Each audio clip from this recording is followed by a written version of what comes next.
ಮೈಸೂರು ನಗರದ ವರ್ತುಲ ರಸ್ತೆಯ ಮಣಿಪಾಲ್ ಜಂಕ್ಷನ್ ಬಳಿಯಲ್ಲಿ ಫ್ಲೈಓವರ್ ನಿರ್ಮಾಣಕ್ಕೆ ಸಂಬಂಧಿಸಿದಂತೆ ಸಂಸದ ಯದುವೀರ್ ಕೃಷ್ಣದತ್ತ ಚಾಮರಾಜ ಒಡೆಯರ್ ಬುಧವಾರ ನವದೆಹಲಿಯಲ್ಲಿ ರಾಷ್ಟ್ರೀಯ ಹೆದ್ದಾರಿ ಪ್ರಾಧಿಕಾರದ ಮುಖ್ಯ ಕಾರ್ಯದರ್ಶಿ ಉಮಾಶಂಕರ್ ಅವರನ್ನ ಭೇಟಿಯಾಗಿ ಮಾತುಕತೆ ನಡೆಸಿದರು. ಮಾನನಷ್ಟ ನೋಟಿಸ್ಗೆ ಪ್ರಯತ್ನಿಸಲು ಅವರಿಗೆ ನೀಡಲಾದ ಸಮಯ ಮುಗಿದಿದ್ದು, ಪಶ್ಚಿಮ ಬಂಗಾಳದ ಮುಖ್ಯಮಂತ್ರಿ ಮಮತಾ ಬ್ಯಾನರ್ಜಿ ವಿರುದ್ಧ ಕಾನೂನು ಕ್ರಮ ಕೈಗೊಳ್ಳುವುದಾಗಿ ವಿರೋಧ ಪಕ್ಷದ ನಾಯಕ ಸುವೇಂದು ಅಧಿಕಾರಿ ಹೇಳಿದ್ದಾರೆ. ನ್ಯಾಯಾಲಯದಲ್ಲಿ ಕಾನೂನು ಪರಿಣಾಮಗಳನ್ನು ಎದುರಿಸಲು ಸಿದ್ಧರಾಗಿ ಮಮತಾ ಬ್ಯಾನರ್ಜಿ, ನ್ಯಾಯಾಲಯದಲ್ಲಿ ನಾನು ನಿಮ್ಮನ್ನ ಭೇಟಿಯಾಗುತ್ತೇನೆ ಎಂದು ಅಧಿಕಾರಿ ತಮ್ಮ ಪೋಸ್ಟ್ನಲ್ಲಿ ತಿಳಿಸಿದ್ದಾರೆ. ಇರಾನ್ನಲ್ಲಿ ಮಖೇನಿ ಸರ್ಕಾರದ ವಿರುದ್ಧ ನಡೆಯುತ್ತಿರುವ ಪ್ರತಿಭಟನೆಗಳು ತೀವ್ರ ಸ್ವರೂಪ ಪಡೆದುಕೊಂಡಿದ್ದು, ಸಾವಿನ ಸಂಖ್ಯೆ ಗಗನಕ್ಕೇರುತ್ತಿದೆ.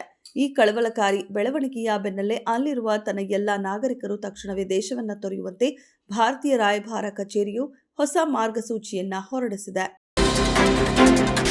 ಕೊನೆಯ ಎಸೆತದವರೆಗೆ ಬೆಳೆದ ರೋಚಕ ಪಂದ್ಯದಲ್ಲಿ ಡೆಲ್ಲಿ ಕ್ಯಾಪಿಟಲ್ಸ್ ತಂಡವು ಬುಧವಾರ ಮಹಿಳಾ ಪ್ರೀಮಿಯರ್ ಲೀಗ್ನಲ್ಲಿ ಯುಪಿ ವಾರಿಯರ್ಸ್ ತಂಡವನ್ನು 7 ವಿಕೆಟ್ಗಳಿಂದ ಮಣಿಸಿತು. ಡಿವೈ ಪಾಟೀಲ ಕ್ರೀಡಾಂಗಣದಲ್ಲಿ ನಡೆದ ಪಂದ್ಯದಲ್ಲಿ 155 ರನ್ಗಳ ಸವಾಲಿನ ಗುರಿಯನ್ನ ಬೆನ್ನಟ್ಟಿದ ಡೆಲ್ಲಿ ತಂಡವು 20 ಓವರ್ಗಳಲ್ಲಿ 3 ವಿಕೆಟ್ಗೆ 158 ರನ್ ಗಳಿಸಿ ಸಂಭ್ರಮಿಸಿತು. ಮಹೇಶ್ ಬಾಬು ಅವರು ಕೇವಲ ನಟನೆ ಮಾತ್ರವಲ್ಲದೆ ಹಲವು ಉದ್ಯಮಗಳಲ್ಲಿ ತೊಡಗಿಕೊಂಡಿದ್ದಾರೆ. ಇದರಲ್ಲಿ ಅವರ ಒಡೆತನದ ಎಎಂಬಿ ಸಿನಿಮಾಸ್ ಕೂಡ ಒಂದು. ಹೈದರಾಬಾದ್ ಸೇರಿದಂತೆ ಕೆಲವೆಡೆ ಅತ್ಯುತ್ತಮ ಸಿನಿಮಾ ಅನುಭವವನ್ನು ಪ್ರೇಕ್ಷಕರಿಗೆ ನೀಡುತ್ತಿದೆ. ಎಎಂಬಿ ಸಿನಿಮಾಸ್ ಮಲ್ಟಿಪ್ಲೆಕ್ಸ್ ಚೈನ್ ಆಗಿದೆ. ಇದೀಗ ಈ ಎಎಂಬಿ ಸಿನಿಮಾಸ್ ಬೆಂಗಳೂರಿನಲ್ಲಿ ಪ್ರಾರಂಭ ಆಗುತ್ತಿದೆ. ಜನವರಿ 16ರಂದು ಬೆಂಗಳೂರಿನಲ್ಲಿ ಎಎಂಬಿ ಸಿನಿಮಾಸ್ ಕಾರ್ಯಾರಂಭ ಮಾಡಲಿದೆ.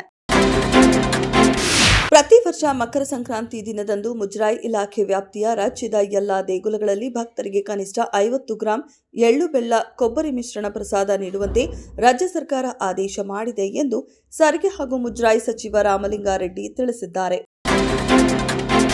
ಮೈಸೂರು ನಗರಾಭಿವೃದ್ಧಿ ಪ್ರಾಧಿಕಾರ ಸಂಬಂಧಿಸಿದ ಬಹುಚರ್ಚಿತ ಪ್ರಕರಣದಲ್ಲಿ ಮುಖ್ಯಮಂತ್ರಿ ಸಿದ್ದರಾಮಯ್ಯ ವಿರುದ್ಧ ನಡೆಯುತ್ತಿರುವ ಕಾನೂನು ಪ್ರಕ್ರಿಯೆಗಳು ಮತ್ತೊಂದು ಮಹತ್ವದ ತಿರುವು ಪಡೆದುಕೊಂಡಿದೆ. ಈ ಪ್ರಕರಣಕ್ಕೆ ಸಂಬಂಧಿಸಿದಂತೆ ಮೂಡಾ ಮಾಜಿ ಅಧ್ಯಕ್ಷ ಎಚ್.ವಿ.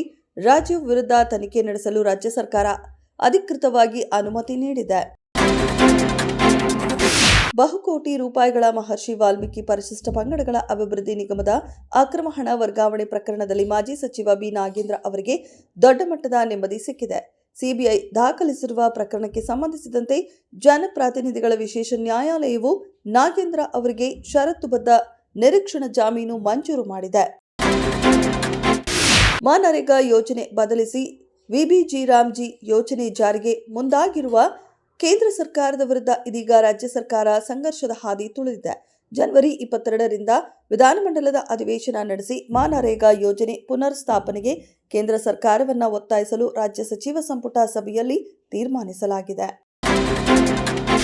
ಲೋಕಸಭೆ ವಿರೋಧ ಪಕ್ಷದ ನಾಯಕ ರಾಹುಲ್ ಗಾಂಧಿ ಅವರನ್ನ ಮಂಗಳವಾರ ಭೇಟಿಯಾಗಿ ಪ್ರತ್ಯೇಕ ಮಾತುಕತೆ ನಡೆಸಿದ ಬೆನ್ನಲ್ಲೇ ಉಪಮುಖ್ಯಮಂತ್ರಿ ಡಿಕೆ ಶಿವಕುಮಾರ್ ಮತ್ತು ಅವರ ಸಹೋದರ ಮಾಜಿ ಸಂಸದ ಡಿಕೆ ಸುರೇಶ್ ಸಾಮಾಜಿಕ ಜಾಲತಾಣ ಎಕ್ಸ್ ಖಾತೆಯಲ್ಲಿ ಪ್ರಯತ್ನ ವಿಫಲವಾದರೂ ಪ್ರಾರ್ಥನೆ ವಿಫಲವಾಗುವುದಿಲ್ಲ ಎಂದು ಕುತೂಹಲ ಮೂಡಿಸುವ ಪೋಸ್ಟರ್ ಹಾಕಿದ್ದಾರೆ.